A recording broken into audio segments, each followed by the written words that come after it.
গ্রামের বাড়িতে এসেছি আর পিঠা খাবো না তা তো হতেই পারে না, কারণ আমি বাড়িতে এসেছি পিঠা খাওয়ার জন্য। হ্যালো এভরিওয়ান, আসসালামু আলাইকুম। কেমন আছেন সবাই? আই হোপ সবাই খুব ভালো আছেন। আলহামদুলিল্লাহ, আমরাও আল্লাহর রহমতে আছি খুব ভালোই। নতুন দিনে নতুন আরেকটি ভ্লগ ভিডিও নিয়ে হাজির হয়ে গিয়েছি আমি আপনাদের মাঝে, বাঁধন, টাঙ্গাইল থেকে। আজ বাড়িতে সকাল সকাল পিঠার আয়োজন চলছে। আজকে বানানো হবে দুধ চিতই পিঠা। আর এই পিঠাটা আমার খুবই পছন্দ, খুবই বলতে অনেক অনেক অনেক পছন্দ। আর আজকে সেই পিঠাটাই বানানো হচ্ছে সর্বপ্রথম। বাড়িতে এসেছি, তারপরের দিনে এই পিঠার আয়োজন চলছে। আমি যেহেতু গ্রামের বাড়িতে এসেছি, প্রতিদিনের ভিডিও তার প্রতিদিনই আপলোড করতে পারছি না, আর এমনিও ওইভাবে আপলোড করা হয় না। যেদিন ভিডিও করি তার 2-1 দিন পর সেই ভিডিওটা আপলোড করতে পারি, কারণ ভিডিওটা এডিট করতে হয়, ভয়েস দিতে হয়, তারপর আপলোড করতে হয়, তাই দিনেরটা দিন আসলে শেয়ার করতে পারি না।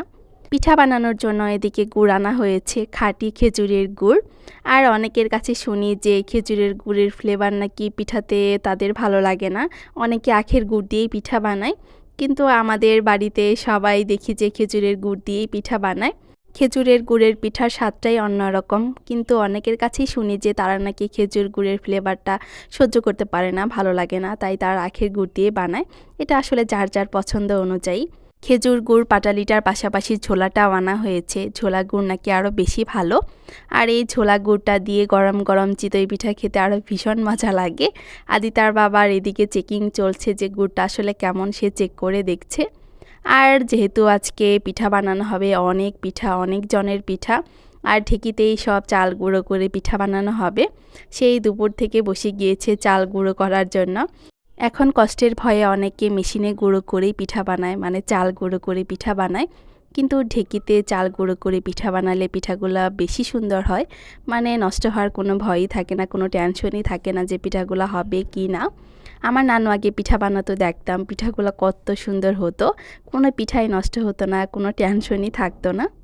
ভিডিওতে ভয়েসগুলো যেহেতু আমি গ্রামের বাড়ি থেকেই দিচ্ছি, আশেপাশে অনেক সাউন্ড আসতে পারে, কেউ কিছু মনে করবেন না, সবাই ক্ষমার দৃষ্টিতে দেখবেন।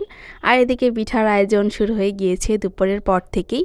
পারফেক্টভাবে চিতই পিঠা বানানোর গোপন একটি টিপস আজকে আপনাদের সাথে শেয়ার করব। আমাদের গ্রামের বাড়িতে কিভাবে খুব সুন্দর করে চিতই পিঠাগুলো বানায়, আর দুধে দিলে একদম সুন্দর ভিজে যায়, তাই আজকে শেয়ার করব। এদিকে চালটা সুন্দর করে গোলা হচ্ছে পিঠা বানানোর জন্য, আর এদিকে গুড়টা গরম করে নিবে, মানে গুড়টা জাল করে নিয়ে তারপরে দুধের সাথে মিশাবে যাতে দুধটা না নষ্ট হয়ে যায়। ঢেঁকিতে চালটা গুঁড়ো করার পর চালের গুঁড়াটা হালকা একটু ভেজে নিয়েছে, ভেজে নিয়ে তারপরে নর্মাল পানি দিয়ে গুলেছে। অনেকে দেখা যায় কি যে চালের গুঁড়োটা হালকা একটু ভেজে নিয়ে আবার গরম পানি দিয়ে গুলে, কিন্তু চালের গুঁড়োটা যদি ভাজা হয় তাহলে আর গরম পানি দিয়ে গুলতে হয় না, নর্মাল টেম্পারেচারে থাকা ঠান্ডা পানি দিয়ে গুললেই সুন্দর পিঠাগুলা হয়। এটা যারা যারা জানেন তারা তো জানেনই, আর যারা যারা জানেন না তারা এই টিপসটা ফলো করতে পারেন, পিঠাগুলো অনেক সুন্দর হবে। আর পিঠাগুলা কেমন হবে তা তো ভিডিওতেই দেখাবো যে আসলে পিঠাগুলা কেমন সুন্দর হয়েছে।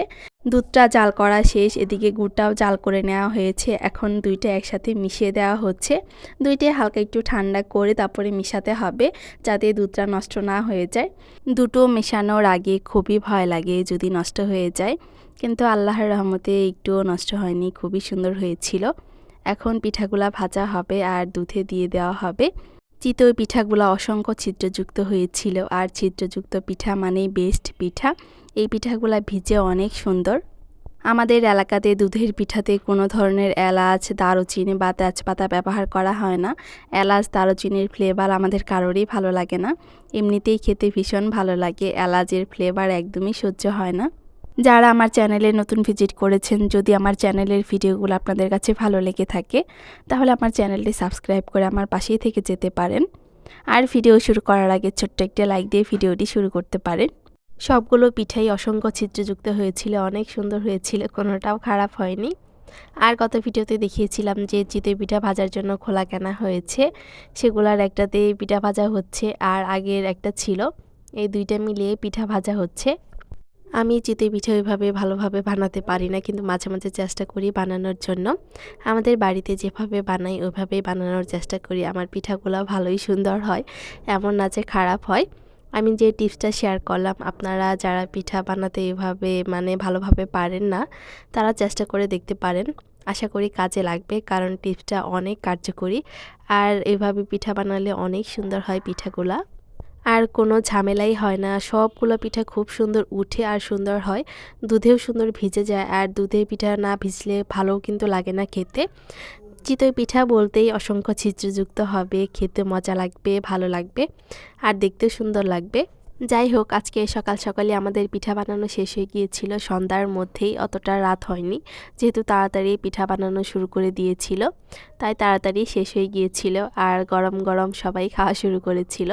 চিতই পিঠা কিন্তু দুধে ভিজানোটা ঠান্ডা হলে বেশি ভালো লাগে গরমের থেকে, কিন্তু অনেকেই গরম গরম খেতেই বেশি পছন্দ করে। তাই যারা গরম গরম খেতে পছন্দ করে তারা গরম গরমই খেয়েছে। আমার কাছে ঠান্ডা ঠান্ডা পিঠাই বেশি ভালো লাগে, গরম গরম ভালো লাগে না। ঠান্ডা পিঠাই বেশি মজা লাগে, এক একজনের কাছে এক একটা ভালো লাগে। এদিকে পিঠা বানানো শেষ, সবাই খাওয়া শুরু করেছে। আদি তার বাবাকে জোর করে একটা দিয়েছিলাম, সে তো মিষ্টি জিনিস একদমই খায় না, তবুও গরম গরম নাকি তার কাছে মিষ্টিটা একটু কম লাগে, তাই দিয়েছি। আর আমি একটু ভিডিও করে রেখেছিলাম, বললাম যে কেমন হয়েছে। বলেছে যে অনেক সুন্দর হয়েছে, আর খেতেও নাকি ভীষণ মজা হয়েছিল। সত্যি পিঠাগুলো অনেক মজা হয়েছিল, যেহেতু এই শীতে প্রথমবার পিঠা খাচ্ছি বাড়িতে এসে, আর বাসায় খাইনি। আর আজকের ভিডিওটা এই পর্যন্তই রাখছি, আর বেশি বাড়াতে যাচ্ছি না। সবাই ভালো থাকবেন, সুস্থ থাকবেন, আর পরবর্তী ভিডিও দেখার জন্য আগে থেকেই সবাইকে আমন্ত্রণ জানিয়ে রাখছি। আল্লাহ হাফেজ সবাইকে।